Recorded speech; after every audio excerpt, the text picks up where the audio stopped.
Halo sahabat akuntansi semua, Assalamualaikum warahmatullahi wabarakatuh.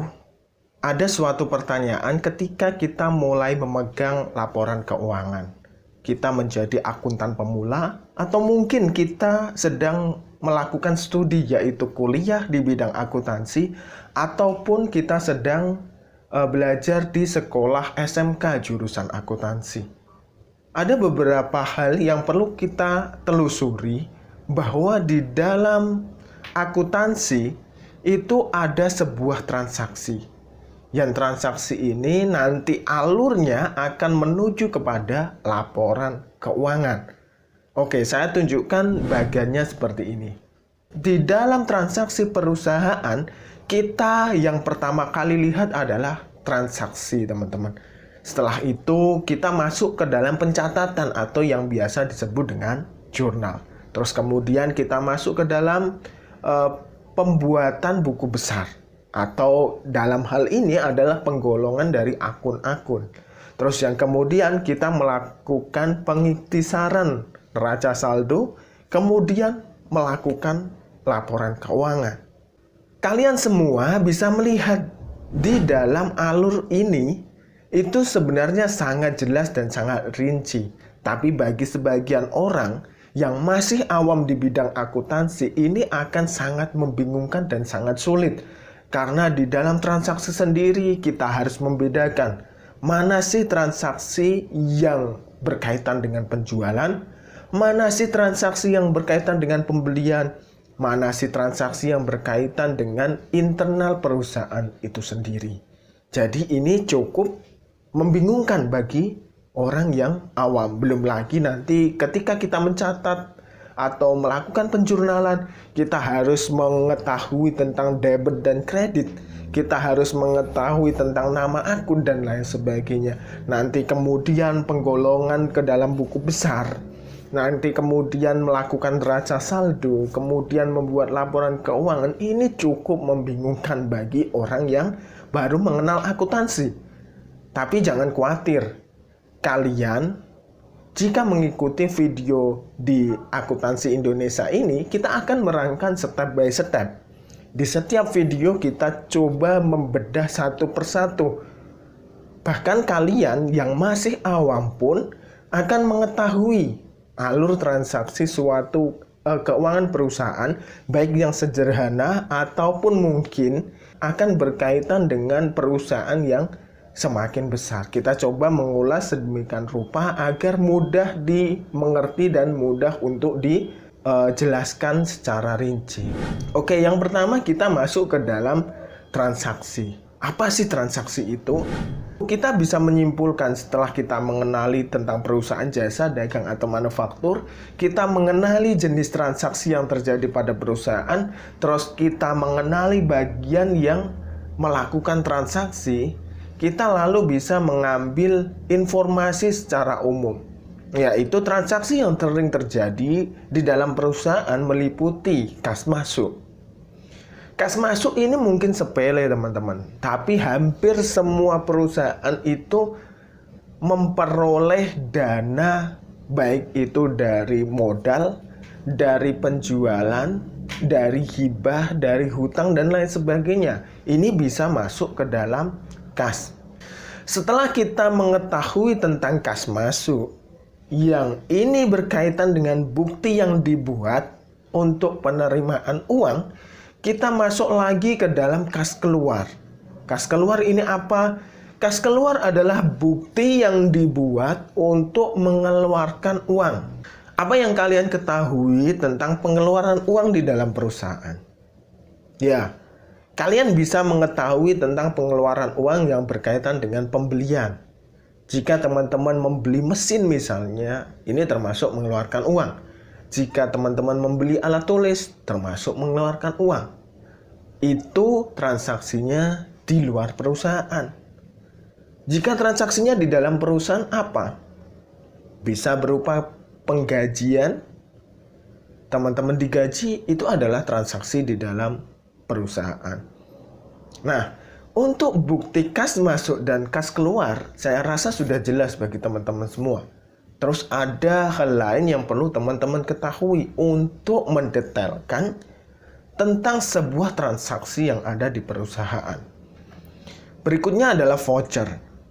Voucher ini adalah suatu bukti transaksi yang dibuat yang tidak ada kaitannya dengan penjualan. Mas, biasanya saya mendapat voucher itu untuk membeli barang loh, untuk mendapatkan gratisan.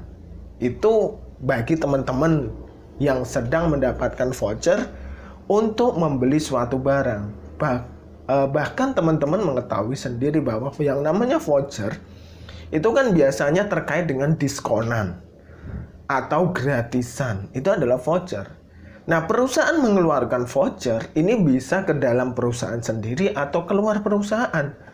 Tujuannya apa? Tujuannya adalah untuk mengeluarkan uang. Mengeluarkan uang ini bisa berupa mensubsidi penjualan, ini bisa masuk ke dalam strategi marketing, atau mungkin untuk memberikan gaji ke dalam perusahaan sendiri.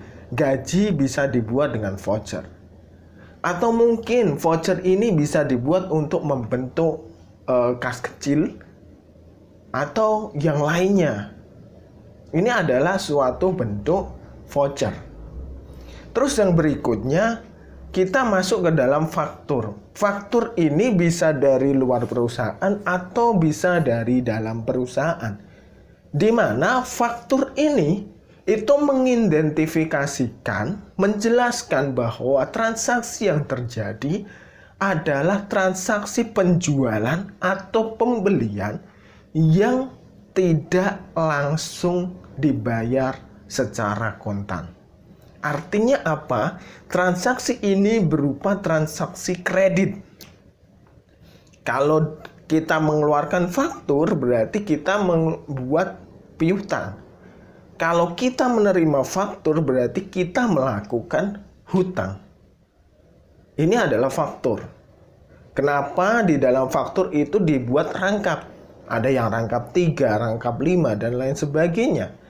Ini adalah tujuannya ketika transaksi itu belum selesai atau belum lunas, maka faktur aslinya belum diserahkan.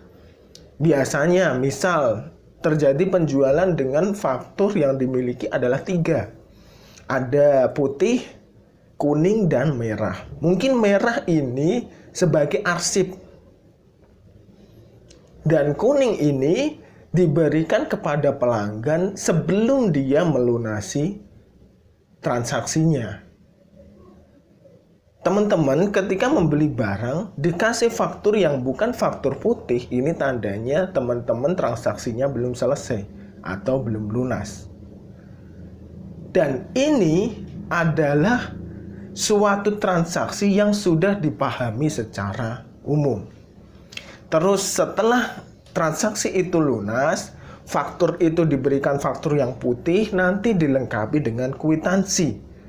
Dan kwitansi ini menandakan bahwa pembelian itu sudah lunas atau sudah dilakukan secara cash atau sudah selesai.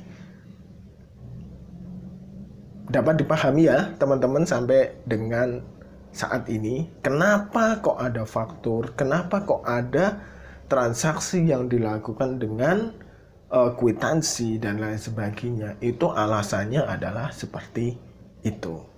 Oke, kita lihat contoh-contohnya sebagai berikut. Di sini ada bukti kas masuk, di mana ini adalah PT Ananda Reksa Indonesia. Bukti kas masuk ini, itu yang perlu teman-teman lihat. Di sini ada tanggal, ada nomor.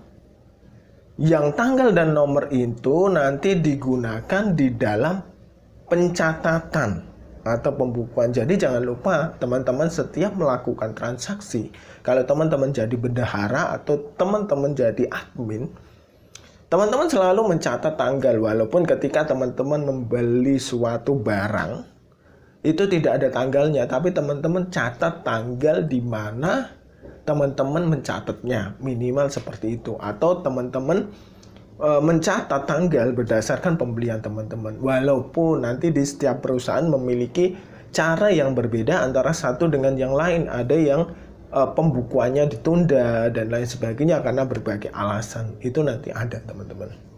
Nah, di sini itu diterima dari mana?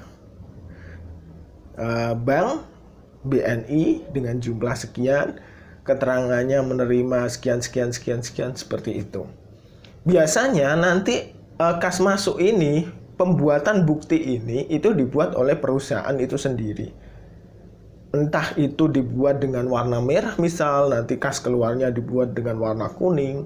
Itu sebagai tanda saja bahwa transaksi itu adalah transaksi masuk, dan yang kuning misalnya terjadi sebagai tanda bahwa itu ada transaksi keluar. Yang ini tujuannya nanti ketika ada audit atau ada suatu pemeriksaan, atau mungkin ketika ada suatu selisih, itu bisa diidentifikasi kembali mengenai transaksi-transaksi yang terjadi. Oke, selanjutnya adalah kas keluar, di mana kas keluar ini hampir sama, gambarannya seperti itu. Akan tetapi itu tulisannya adalah bukti kas keluar. Mungkin kalau sama-sama di print putih atau di print merah, ini kan cukup sulit kita identifikasikan kan. Makanya biasanya kas keluar dan kas masuk itu dibedakan warnanya. Oke, seperti itu model formatnya hampir sama, tapi ini dibayarkan kepada, bukan diterima. Terus yang berikutnya adalah voucher. Voucher ini bentuknya sederhana seperti ini, teman-teman.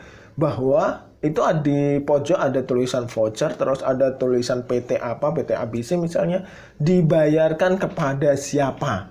Misalnya di sini bagian personalia untuk membayar gaji, maka dia akan ditulis bagian personalia sebagai bayaran dari gaji. Kalau misalnya nanti ada pembelian BBM, misalnya voucher diberikan kepada bagian bagian pengantar surat misalnya, itu masuk apa? Misal SDM atau personalia ya sama, akan digunakan sebagai pembelian BBM. Nanti kalau potongan belanja misalnya ada diskon bagi perusahaan yang menjual barang dan memberikan voucher kepada pelanggan umum, ini masuk dalam strategi marketing, maka ini akan ditulis sebagai voucher untuk diskon belanja bagi pelanggan dengan jumlah sekian kepada bagian marketing, seperti itu. Nanti teman-teman akan mengetahui sendirilah apa sih jenis-jenis dari alur transaksi ini, dan akan teman-teman temui semakin banyak model dan jenis transaksi yang berbeda, yang ini berdasarkan dari perusahaan itu masing-masing, dan teman-teman tidak bisa menyalahkan antara satu dengan yang lainnya, karena kadang-kadang walaupun sudah diikat dengan aturan akuntansi atau ada lembaga akuntansi di Indonesia ini, aturan yang ada kadang itu biasa diseberang, atau ada yang model mengambil simpelnya, ada yang modelnya itu mengambil yang sangat rumit karena menghindari fraud atau menghindari penyalahgunaan ada. Dan ini akan berbeda, jadi jangan kaget jika teman-teman menemui hal-hal yang berbeda. Yang paling penting yang perlu teman-teman ketahui adalah alurnya itu hampir sama, itu saja. Terus yang berikutnya setelah voucher, kita melihat faktur. Faktur contohnya itu seperti ini. Itu ada faktur penjualan PT Indo Semen Perkasa, misalnya seperti itu. Ciri dari faktur apa? Ciri dari faktur di situ ada nama barang dan jumlah. Biasanya ini menunjukkan suatu transaksi pembelian atau penjualan, tergantung kita yang mengeluarkan atau kita yang membeli, seperti itu. Terus yang berikutnya ada kwitansi. Kwitansi ini tanda pelunasan suatu transaksi, di mana kalau kita melakukan penjualan, maka yang melakukan pelunasan adalah pembeli kita. Tapi kalau kita melakukan pembelian, maka yang melakukan pelunasan adalah diri kita. Nah, ini contohnya adalah dari Honda. Honda dengan tipe XXXX seperti itu, keterangannya 25 juta, ada tanggal, ada kwitansi, nomor, dan lain sebagainya, ditempel dan ditandatangani. Ini adalah contoh dari bukti transaksi. Oke, saya rasa bukti transaksi seperti ini udah jelas ya. Nanti mungkin kalau teman-teman melakukan transaksi-transaksi yang lain, kok ada yang berbeda dari yang kita jelaskan di sini. Pada dasarnya itu yang paling penting itu adalah di sini kas masuk, dan yang berikutnya adalah kas keluar. Ini yang sangat penting. Yang mungkin jenis bukti transaksi yang mengikutinya nanti itu sangat-sangat berbeda antara satu yang dengan yang lain. Tapi perlu diketahui teman-teman, jika teman-teman melihat suatu transaksi seperti ini, teman-teman harus mengetahui bagian-bagian yang melakukan transaksi. Misalnya bagian personalia, apakah dia berhak mengeluarkan uang? Tidak kan? Jika dia tidak berhak mengeluarkan uang, maka dia kan akan meminjam dari bendahara. Dengan cara apa? Dengan cara mengambil voucher itu, atau dia mengambil surat bond dan lain sebagainya. Dia akan meminjam. Selama dia belum melakukan pembelian, maka dia akan tetap memiliki tanggungan transaksi kepada bagian keuangan. Dan setelah transaksi itu selesai, dia menyetorkan bukti transaksi, entah itu pembelian atau apa, entah itu faktur, entah itu kwitansi, nanti disetorkan kepada bendahara dan bendahara akan mencatatnya. Maka transaksi itu selesai. Begitu juga ketika bendahara itu memberikan uang kepada bagian marketing, kepada bagian mungkin direktur mungkin, atau yang lainnya, dengan tujuan apa? Membuka jalan keuangan dari satu pintu.